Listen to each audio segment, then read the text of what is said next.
Friends, आज मैं solution का बचा हुआ पोर्शन स्टार्ट करने जा रही हूँ।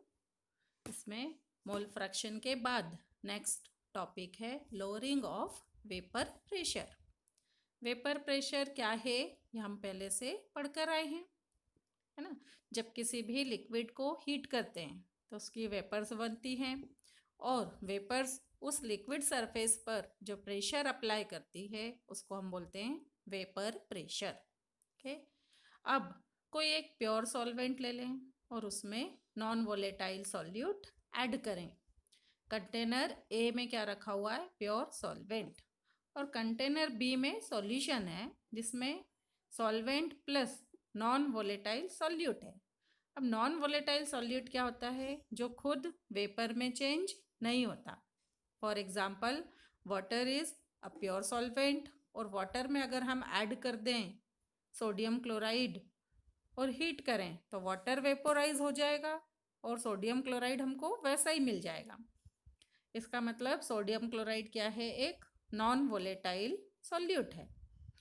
और नॉन वोलेटाइल सॉल्यूट मिलाने पर वेपर प्रेशर में क्या चेंज होता है ये हम देख रहे हैं। ओके, तो कंटेनर ए में प्योर सॉल्वेंट है, सरफेस पर सॉल्वेंट मॉलिक्यूल्स प्रेजेंट हैं जो वेपोराइज हो रहे हैं।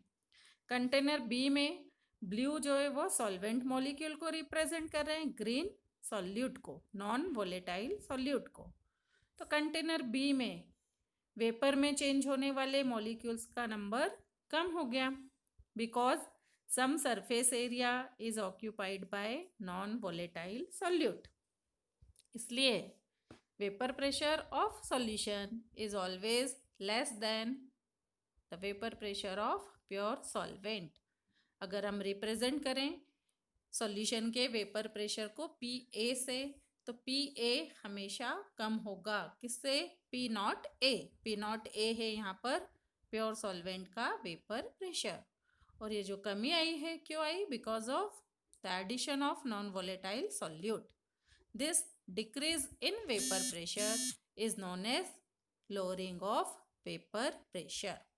ओके, नाउ इसी पर बेस्ड है Raoult's law. Raoult's law scientist Francois Raoult ने दिया था 1886 में। According to this law, at given temperature of a volatile liquid solution, means solution कैसा है? जिसमें दोनों लिक्विड वोलेटाइल है। ओके, वोलेटाइल है मतलब दोनों वेपर में चेंज होते हैं। Partial vapour pressure for any given component, दोनों में से सॉल्वेंट या सॉल्यूट में से किसी भी कंपोनेंट का partial vapour pressure is equal to the product of vapour pressure for pure component and its mole fraction. Okay, according to this law the vapor pressure of any component is equal to the product of multiplication product of vapor pressure for pure component and its mole fraction. अब हम मान लें P A is vapour pressure of solvent तो क्या होगा? Is equal to P naught A vapour pressure of pure solvent is multiplied by X A. X A क्या है यहाँ पर? Mole fraction of solvent. Similarly P B क्या होगा? Vapour pressure of component B, B को हम बोलेंगे solute, is equals to P naught B vapour pressure of solute in pure state into x B mole fraction of solute. Okay, और Dalton's law से हमको पता है total vapour pressure P equals to क्या होगा? P A plus P B. P A और P B की value रख दें ऊपर से तो क्या आ जाएगा? P naught A x A plus P naught B x B. Okay, now mole fraction से हमको पता है x A plus x B equal to क्या होता है? 1 अकॉर्डिंग टू मोल फ्रैक्शन पढ़कर आए हैं हम। तो एक्स बी की वैल्यू एक्स ए की वैल्यू निकाल लें, क्या होगी? 1 माइनस एक्स बी। अब एक्स ए की वैल्यू पुट कर दी इक्वेशन ऊपर वाली टोटल प्रेशर वाली में तो क्या हो जाएगा? P equals to x A की प्लेस पर P naught A x A plus P naught B x B लिखा है तो P naught A x A की प्लेस पर रख दिया 1 minus x B plus P naught B x B, और इसको सॉल्व कर दिया तो इलास्टिक इक्वेशन मिल गई हमको। ये हुआ आपका राउल्स लॉ, 2 और 3 मार्क में एग्जाम में आता है। ओके, अब इसके साथ ग्राफ भी बनाकर आएंगे 3 मार्क्स के आंसर के लिए। ओके, लेफ्ट टू राइट चलें तो ग्राफ में मोल फ्रैक्शन इंक्रीज हो रहा है, x B equals to 0, x B 0 है मीन्स सॉलिड का मोल फ्रैक्शन इस पॉइंट पर कम है। राइट हैंड साइड पर चलते हैं तो x B equal to 1, solid का मोल फ्रैक्शन बढ़ रहा है। साथ साथ में वाई एक्सिस पर देखें तो वेपर प्रेशर इंक्रीज हो रहा है। तो जैसे जैसे मोल फ्रैक्शन बढ़ेगा सॉल्यूट का वेपर प्रेशर भी बढ़ता जाएगा। नेचुरल है कि अगर सॉल्यूशन में सॉल्यूट ज़्यादा है तो उसका वेपर प्रेशर भी ज़्यादा होगा। सेम सॉल्वेंट के लिए कि सॉल्वेंट का वेपर प्रेशर भी इंक्रीज होता जाएगा अगर सॉल्वेंट का मोल फ्रैक्शन बढ़ा। तो ये सॉल्वेंट के लिए लाइन को रिप्रेजेंट कर रहा है और ये वाली सॉल्यूट के लिए, और दोनों का टोटल प्रेशर क्या होगा, P T equals to x A plus x B. ये हुआ राउल्ट लॉ के लिए ग्राफ हमारा। ओके, अब 2 तरह के सॉल्यूशन होते हैं। सॉल्यूशन के लिए एक स्पेसिफिक लॉ हो गया, कौन सा, राउल्ट लॉ। तो राउल्ट लॉ के अकॉर्डिंग 2 तरह के सॉल्यूशन होंगे।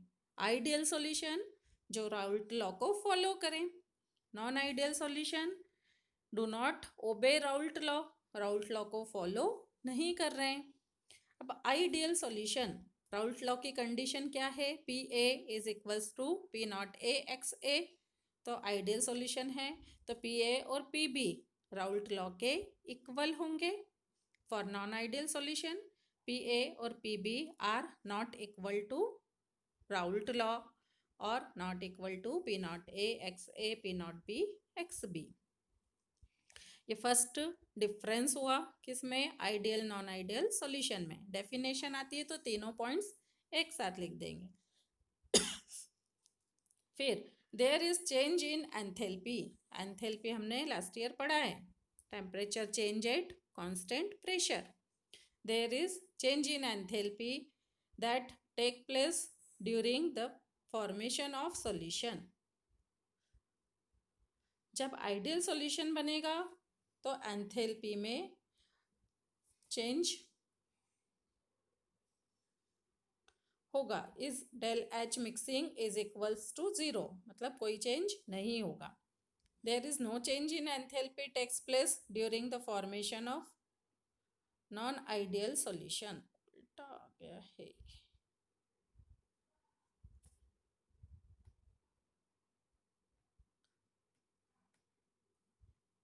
इस पॉइंट को हम ऐसा लिखें, change in enthalpy is equals to 0 and change in enthalpy is not equal to 0.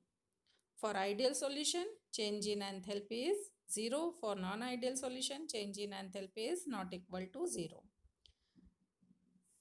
There is change in volume during the formation of solution. Del V mixing, जब हम solvent और solute को मिलाकर solution बना रहे हैं, is equal to 0. And for non-ideal solution, del V mixing is not equal to 0. Okay, तो ये आपके डिफरेंस हुए आइडियल और नॉन आइडियल सॉल्यूशन में। 2 तरह के सॉल्यूशन होंगे according to Raoult's law.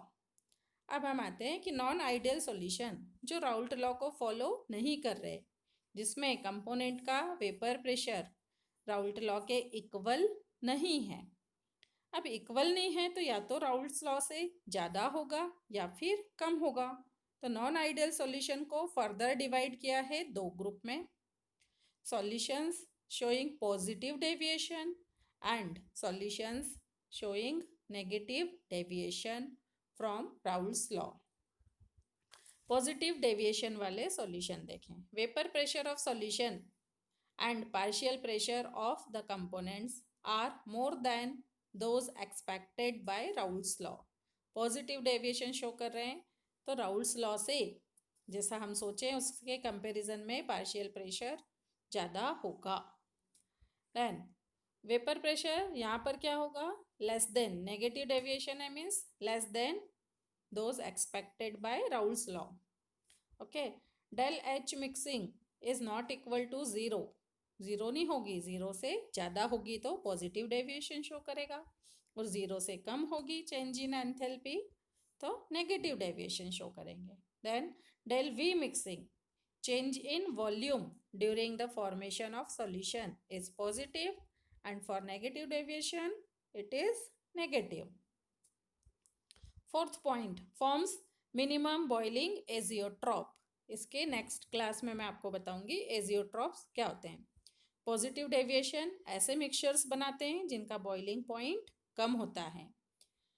Negative deviation वाले सॉल्यूशंस ऐसा मिक्सचर फॉर्म करेंगे जिसका बॉइलिंग पॉइंट हाई होगा कंपोनेंट्स से, तो they form maximum boiling azeotrope. On mixing intermolecular attraction decreases. जो अगर हम कंपोनेंट ए और बी को मिलाते हैं तो उनके बीच का अट्रैक्शन फोर्स कम होगा और वो इजीली वेपोराइज होंगे, इसलिए इनका वेपर प्रेशर ज़्यादा होगा.